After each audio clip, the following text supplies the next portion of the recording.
this research. This developmental assets research has been around for quite a bit of time, and we'll try today to try to apply it a little bit to parents. We're going to do so by playing some games as we go along. So we're going to warm up first. So if everybody could stand up.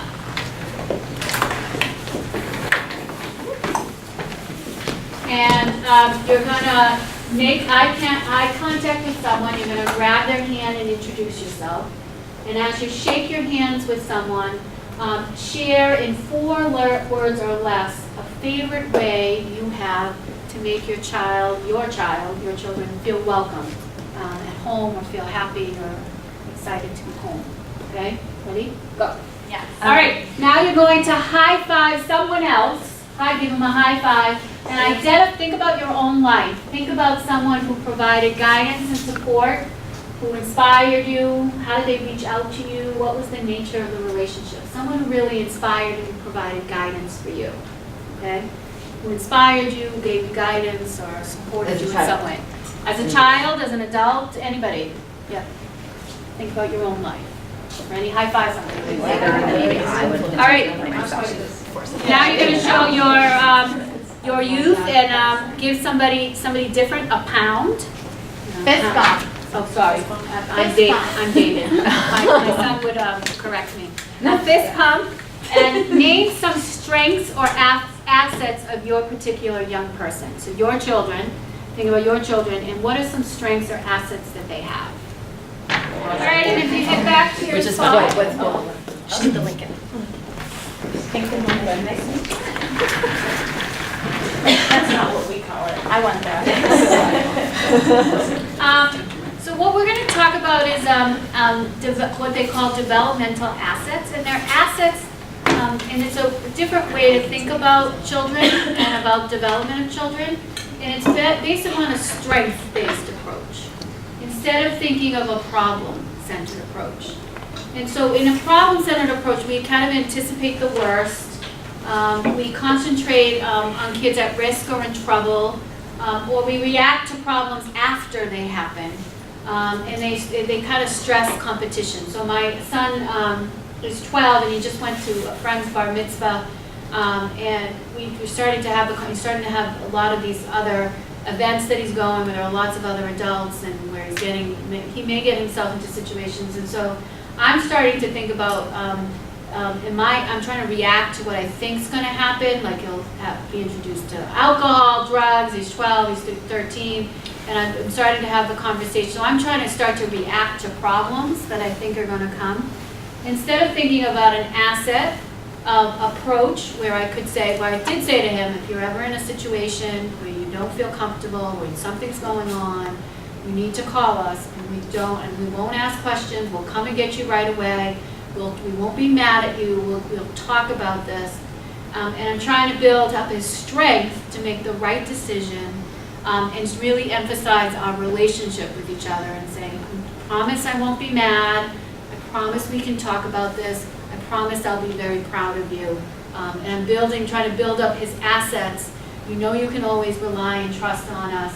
I know you will make the right decision at that time. To try to bring out the assets and the strengths that children have, build up their character and their skills and the values, so that when they see problems, it's kind of like we're building up this toolkit, this backpack, that when they do come across things that aren't good, or put them into dangerous or high-risk situations, or that are struggle or hard, they can pull out from this backpack and use whatever's in that backpack to help them through. So it's a different way to think about development of children, instead of just reacting to problems and behavior. Instead saying, okay, how do I build up your backpack so that, because you will come into situations, my son will be in a situation where people are drinking, where they're doing things that are wrong, and I want him to have that backpack to know this is not right, and what do I pull out of there to get me out of this situation, to make the right decision. So it's a different way to think about raising children, as well as in schools, to think about how do we build up the backpack of stuff kids have to deal with those issues. great that you have this thought process prior to them coming home, you know, high off marijuana or saying that they were around a certain situation, because kind of like downstairs, like I don't think to prepare for something like that when it's starting younger and younger. Yes, yes.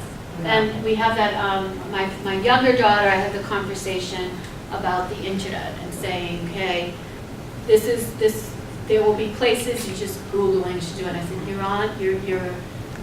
you're close to finding something that's inappropriate because of the way you're doing your search. And what do you do when you find something inappropriate on there? What do you think is the right thing to do? Oh, I should tell someone, yes, you should rely on the other adults because you're going into a place that's unsafe. Should you talk to people on there and really try to build up the skills? Go to trusted adults that you have. Think about your community, and if I'm not around, if a parent's not around, who else can you go to trust? So, because I'm building up their toolkit. It's just not about me as a parent, especially as they're getting older. It's about the community. It's about other family members.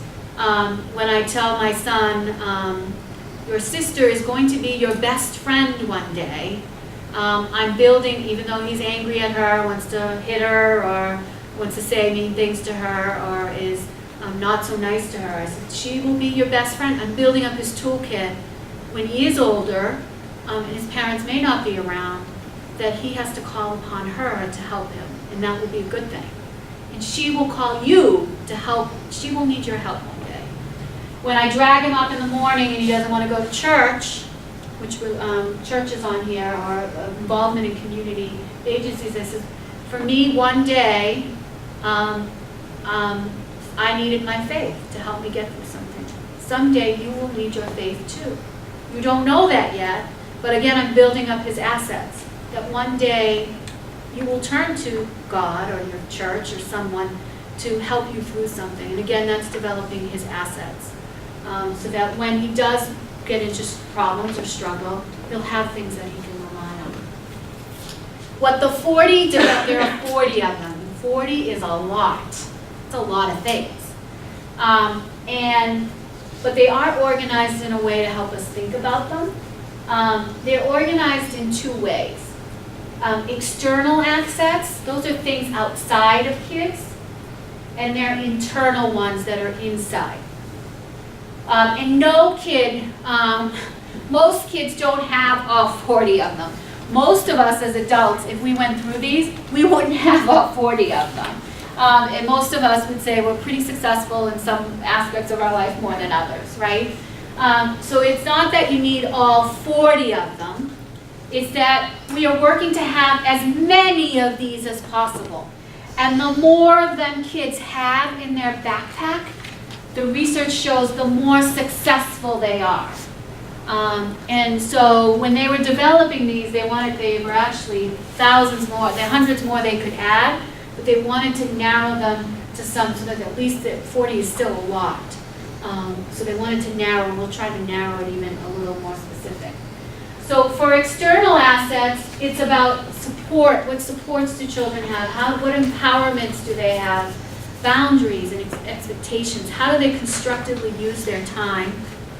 And the internal aspects, that commitment to learning, the values that they have, the social skills that they have, and their own positive identity.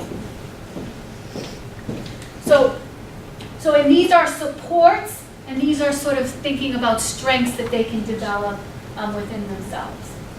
So external assets, support. Children need adults who love and care for them, appreciate and support and include them. So the 40 are organized under one of these categories. Empowerment. Children need to feel that adults really care about them, and they have something to contribute and allow them to do so. So they feel like they can contribute either to their family, to their wider community, and so they feel empowered so that they can impact the environment around them. And one of the things, my daughter's in a Girl Scout troop, and I really have seen this evolve around the group of girls. We've been with them for 4 years.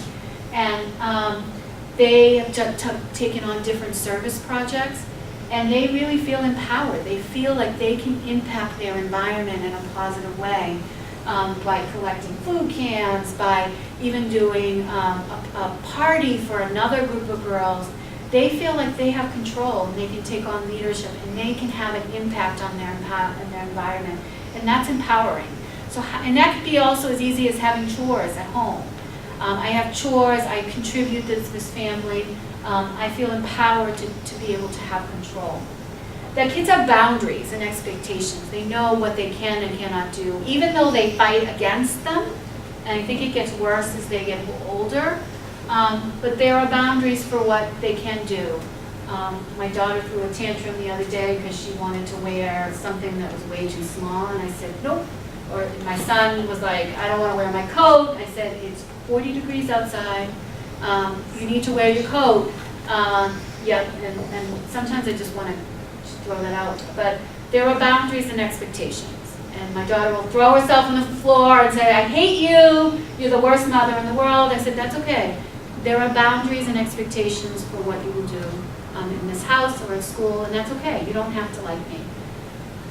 Constructive use of time. The kids have time, that they use their time constructively to explore how they fit in within the world, learning new activities. And then internal assets. They are committed to learning.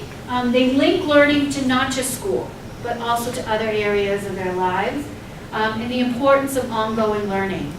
So I will tell my kids all the time, I went to this workshop, I went to this meeting, and I learned this, or I was listening to the radio, or I watched this movie and I learned this. We were watching a movie about Birmingham's, it's a book to the Birminghams go to, I can't remember, the Birminghams go to Alabama or something. I learned something about the civil rights movement. I said, I never knew that. And I'm really excited to know how much that had an impact on our country. And just modeling that you're learning all the time. You could go home today and say, oh, I learned all these great things, and just modeling that we learn all the time from different people and places. Really strong values, too, about how they make decisions, how you make decisions to not just follow the crowd, but also to take a stand when things are wrong, to really be responsible and respectful, and to feel like a member of a community. Social companies, to understand how I act impacts others. So that when my son says, oh, I'm angry, I really want to hit my sister, I say, that has an impact on her. That hurts her, that hurts you too, because you're making poor decisions. So how does how you feel, how can you deal with your feelings in a different way? Because it has an impact.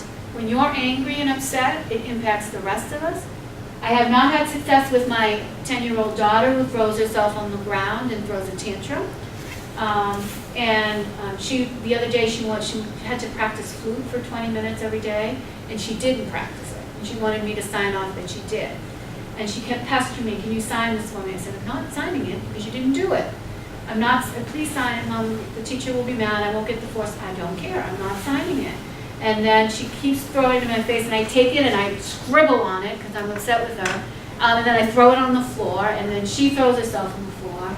And I said, I'm not signing it, and I'm mad at you for asking me to sign it. But I'm sorry that I got upset with you, but you kept pestering me, and so how can we do different? So I was wrong, she was wrong, we were both wrong, but how do we know I was trying to model, I was upset with you, and I didn't approach it the right way.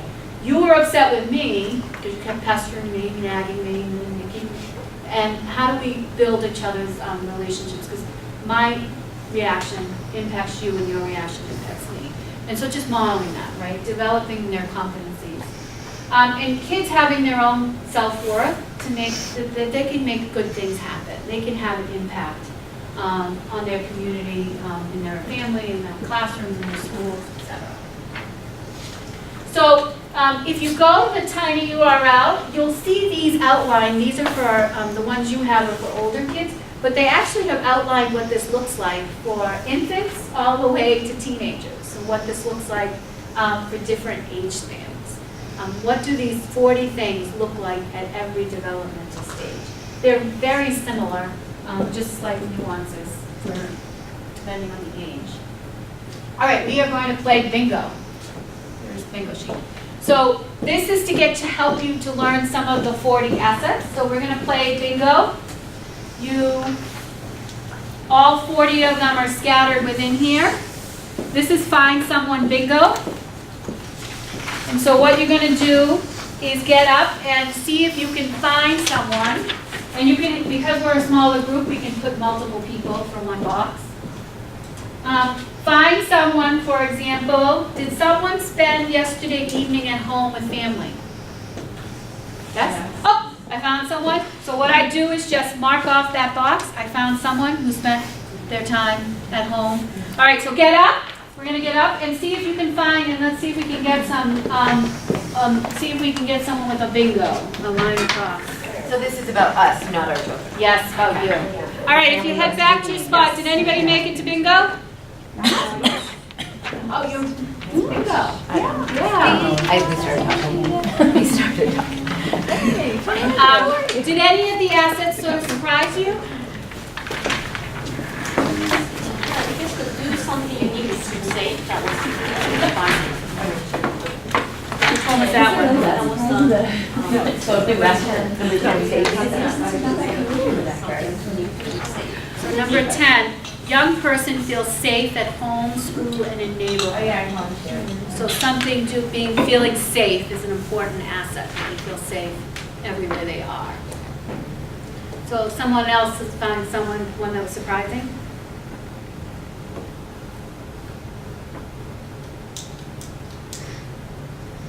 I can't think of anyone else he or she would rather be What number was that? 38. 38, self-esteem. Yeah, young person has a high self-esteem. I feel like that's hard as a middle schooler or high schooler to not think there's anybody else they'd rather be. Yeah. And that's part of where they are developmentally. Yeah. I keep telling my son, stop seeing yourself in relation to everybody else. Be yourself, which is hard. But again, I think what happens with children is, and there's research to show, while it looks like they're not listening to you when they say that, they are listening to you. And it does internalize. You just don't know it. But it will surprise, right? Haven't you? You probably have been surprised later when your words come back to impact you.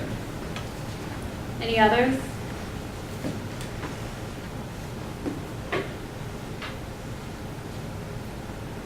One of them that surprised me is the impact of religion and having some, but I think it's just that sense about having a sense of community and a sense of belonging to different groups, whether it be religion or not, but faith is one area, that was one area that kind of surprised me that it was actually there.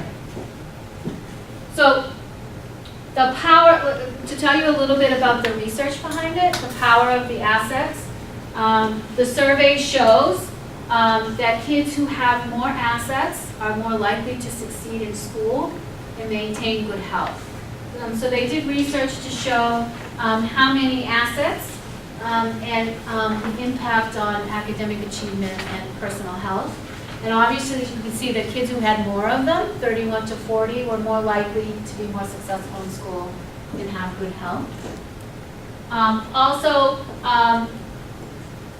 When they looked at alcohol, which are things that we, obviously, as our kids grow up and that influence things that are not so positive, kids who have more assets, kids who have 31 to 40 assets, are less likely to be involved with alcohol use or be involved in violence. So the more things they have in their backpack to get them through the inevitable situations they will find, the better able they are to navigate some of those things.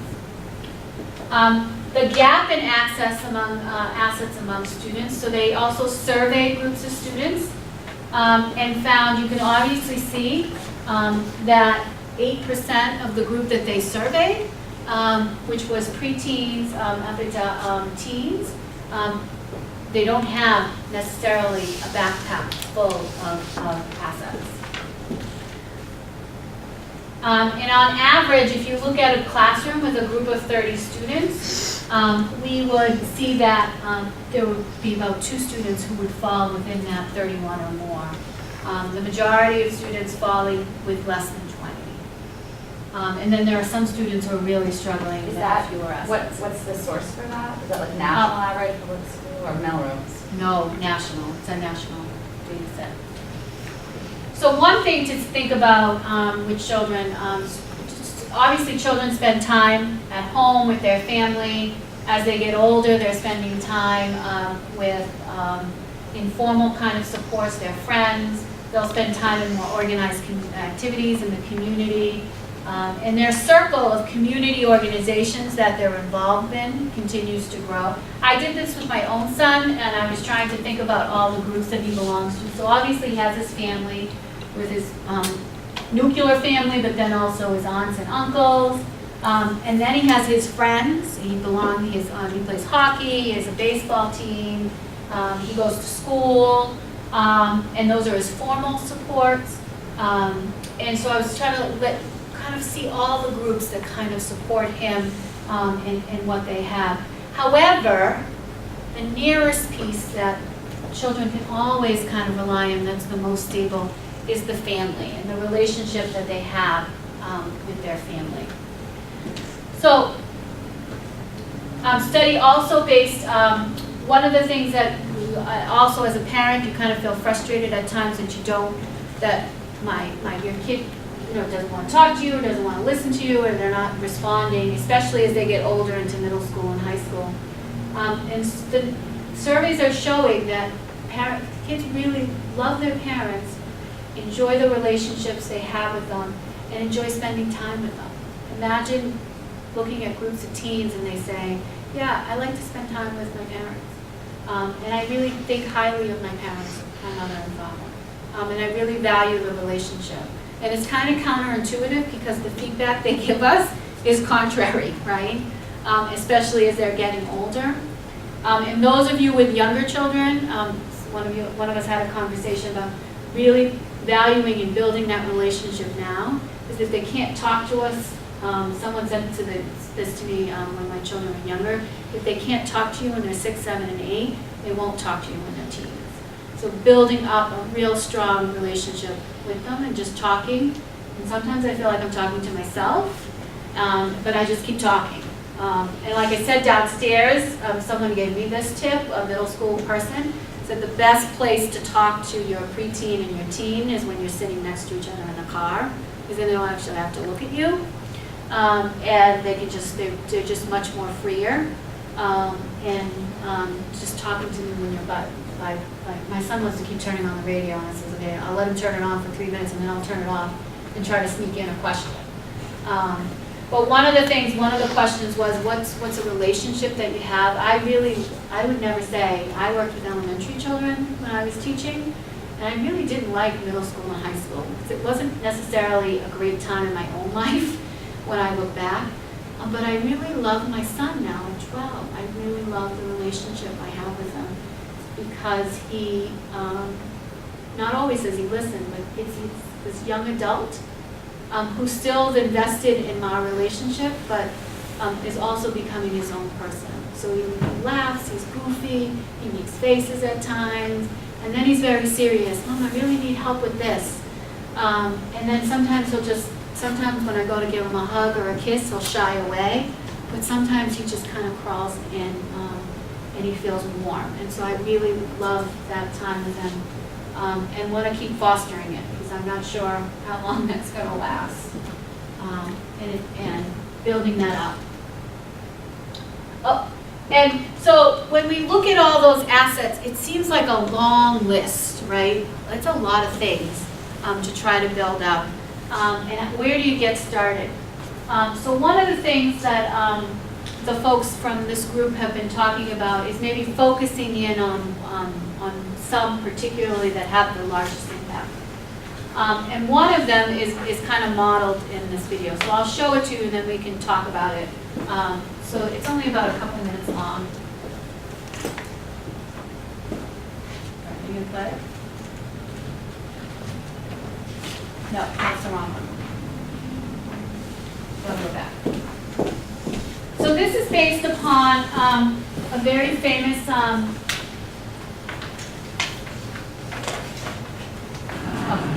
3 minutes. You'll see.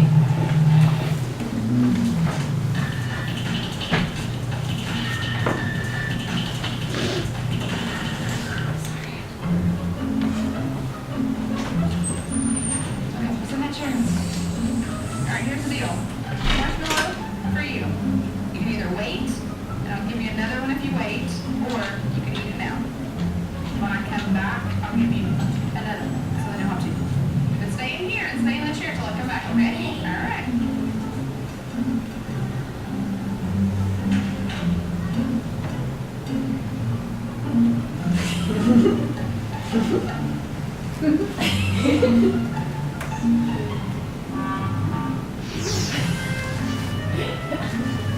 I'm gonna go do something, then I'll come back. Yeah, yeah.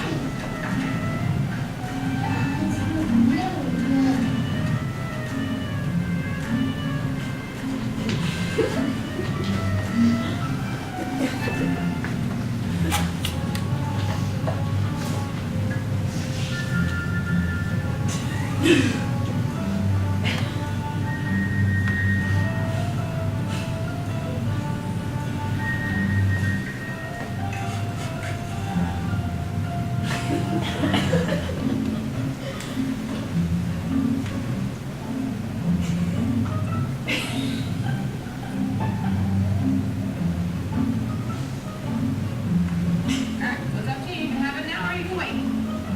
Okay?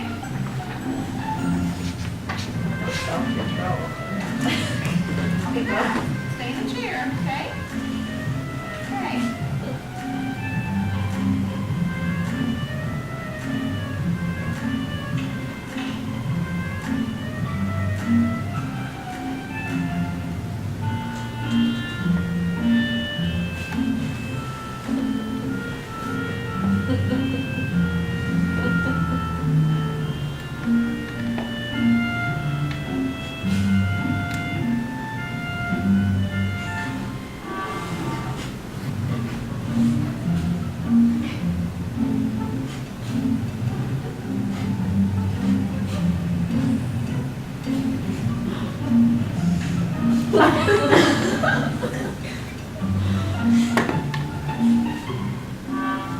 Alright, so I'm gonna leave and then I'll come back, okay? So you can either eat it right now or you can wait. Either way, okay? It's like hard.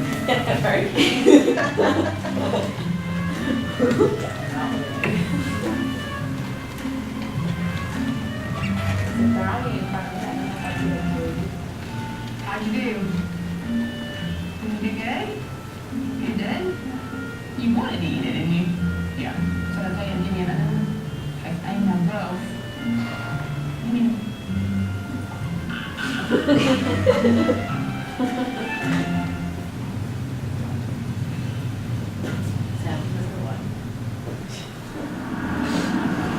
So what do you think the asset that the kids who were able to wait had?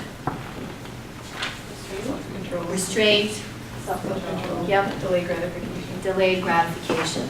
And so this marshmallow test has been repeated many times, and there's a big research study that was done. They did it once when the kids were young, and then they followed up with those children many years later to see how successful they were. And who do you think was most successful? The kids who waited.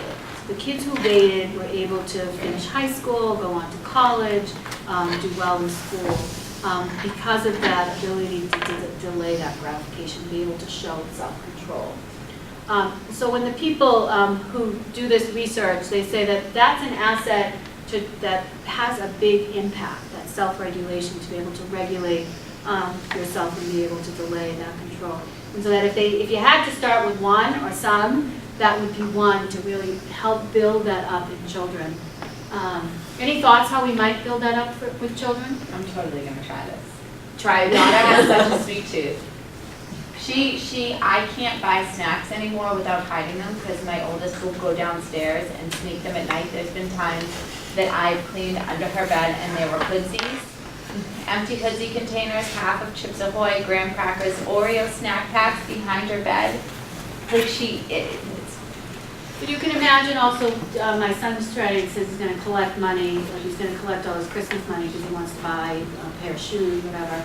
And so he's delaying his gratification, right? He's trying to earn and trying to collect something to do something, so that it's not immediate, right? I have to work. And also showing him that you want to be good at whatever, a good goalie in hockey, okay, that's not immediate. You have to do some work to get there, and that takes time. But you will see that reward once you put some effort and time. It's not everything is immediate. And that's hard because I think we live in a place where everything has to be right now. But even saying, oh, can I have this? Nope, you need to wait. You need to wait 10 minutes because of this, because I'm doing something else. And forcing kids to stop and slow down and wait for things whenever situations come up. I'm trying to be, preparing for today, I'm just trying to be more cognizant of it and trying to say, no, you need to wait 10 minutes. Or you need to do this for 10 minutes. Yep. I'm curious if anyone has any thoughts, or you have any thoughts about kids that sort of naturally seem to have a deficit of ability to delay gratification. My oldest is only 5.5, so she's little. She's little, yeah, exactly. It's age appropriate. But I've noticed that her, if I had told her to wait 10 minutes or to, accumulate, money or something, she wouldn't be able to do it, and she would probably tantrum right away.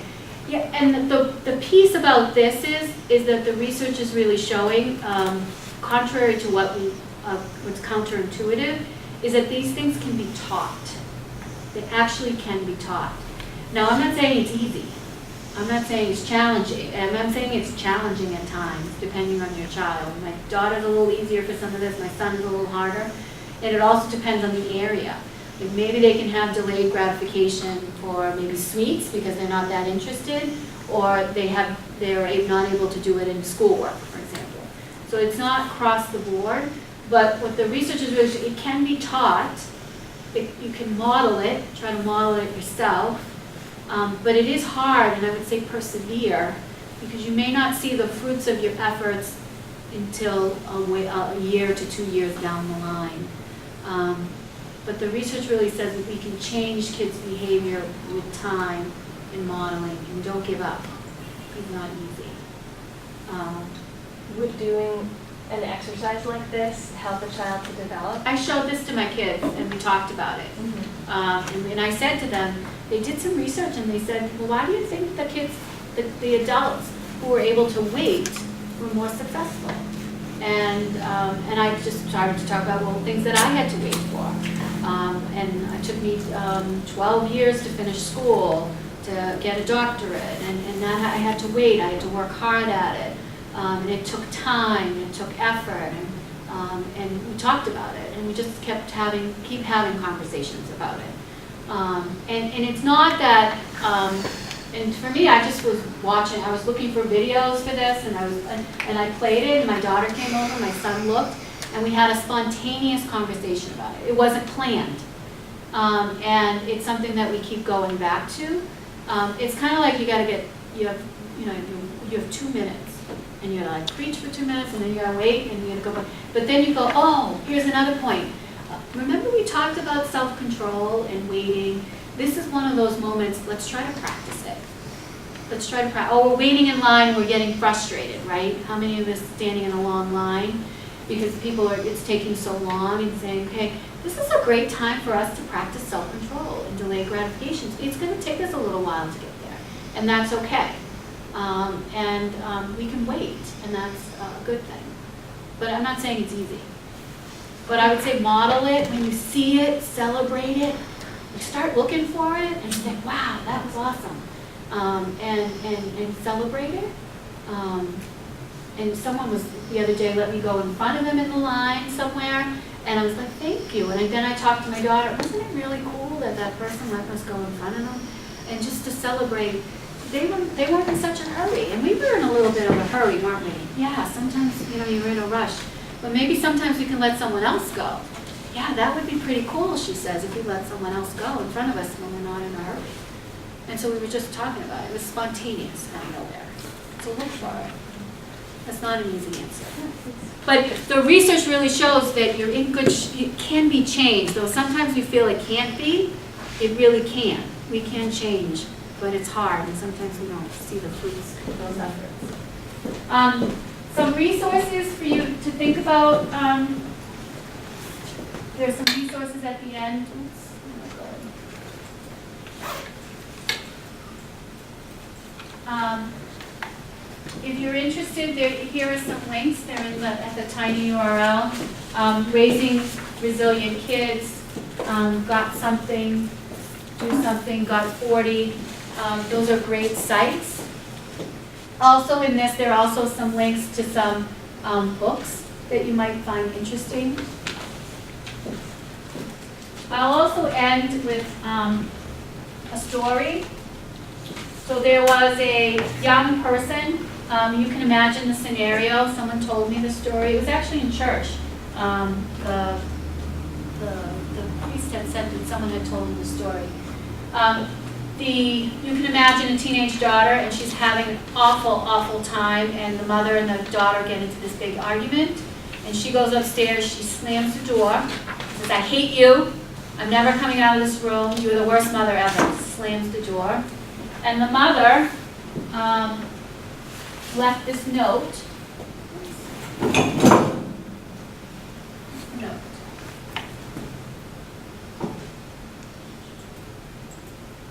Left this note in a bag and wrapped this rock up with a little note and said, "The rock is 30 million years old. That's how long it will be before I ever give up on you." And the daughter opened this up in the morning, came running down the stairs and gave her mother a big hug and loved her, gave the big hug and said, "I love you very much." And the daughter kept that rock, and at her mother's, at the death of her mother, had kept the rock and had read the little note, and then placed it inside of her casket and said, "Mama, I'll never give up on you neither, too." And it was the priest told the story and said it was so impactful about the relationships that we have with each other are really lasting and everlasting. That even though, like, my daughter and I got into a little back and forth about her flute lessons, to come back and say, "I really love you and I'm really invested in working on those relationships that we have." And that's a big part, the role we play, that circle. The closest thing to our children is the family, and the more we build that up, the stronger our kids will have in their backpack with their family. But family won't be enough, especially as they get older. It's also community, other organizations, and how they advocate and use those resources to build themselves up. Which is also why we're lucky to have you part of our community and putting stuff like this together. And the teachers, there are great teachers who are working on it. And this is not easy work. It's challenging to try to shift our thinking about raising children and building students' assets. So we're very committed to it, and we have more work to do. So we're not there. So thank you all very, very, very much. I hope it was a great day for you. Thank you very much. I'm glad to have had you. I'm going to see if my kids are practicing their flute and trumpet and doing their homework.